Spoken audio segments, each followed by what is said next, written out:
Let me introduce some of the guests. On my left is Wale Tinubu, Chief Executive of Oando, Tijan Thiam, a former minister in the Ivory Coast. He's Chief Executive of Prudential. Ivor is Executive Chairman of Trans Africa Capital, a private equity group, and of Paramount Group, South Africa's largest defense and aerospace group. British TV viewers may be familiar with the company's best-known product, its Marauder armoured personnel carrier, which featured in an episode of the BBC's Top Gear programme being driven through a restaurant. On his left, Ivan Glazenberg, Chief Executive of Glencore. Nick Blazquez is Head of Africa at Diageo. If your best friend were to say to you, I'm thinking of investing in Africa, this is a hot place to go, what would you tell him? You have to think geographically, you have to think depending on the sector. Generally, you're going to do well in things that involve either natural resources or things that involve demography. You know, no one realizes most of the minerals that we've been getting from the world, South America, Australia, etc., it's depleting. You know, Africa is really where the world has to go. What's changing in the continent really is the enabling environment that is available for doing business. There's lots of talk about the emerging middle class, and so we're seeing premiumization across the range. Whether it be from the informal, the size of the informal sector is really huge, and oftentimes you see these GDP numbers quoted. They don't capture the informal sector.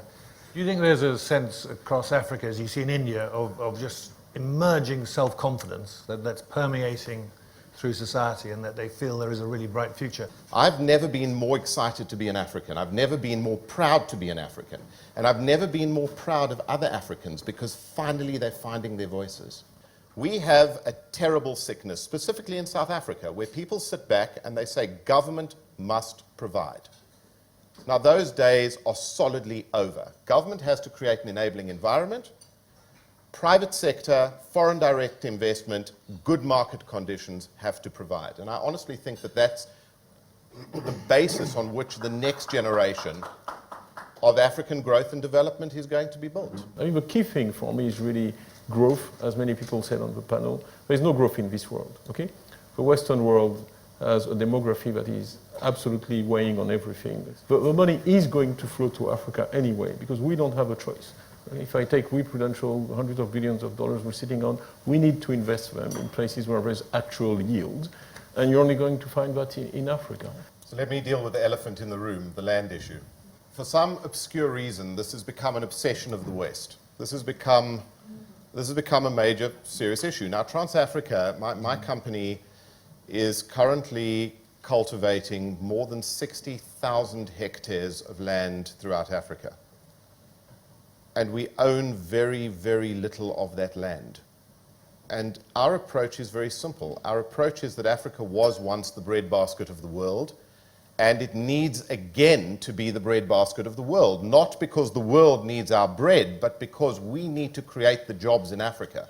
And agriculture is going to do that. And I think that what is starting to happen is the issue is becoming less about land ownership than about what you do with the land. Productivity, absolutely. It's all about getting the productivity out of the land. And now you're starting to find that landowners understand that if they're not going to work the land, then the best they can do is to lease the land. And these kinds of relationships are starting to develop. And it goes back to what I said earlier. It's a new way of thinking on the continent. And unfortunately, and it is unfortunate, the old way of thinking sits here in London. It doesn't necessarily sit in Africa. I think on that note, because we're running rather late, we'll enable you to get on with having your dinner and thanking the panel.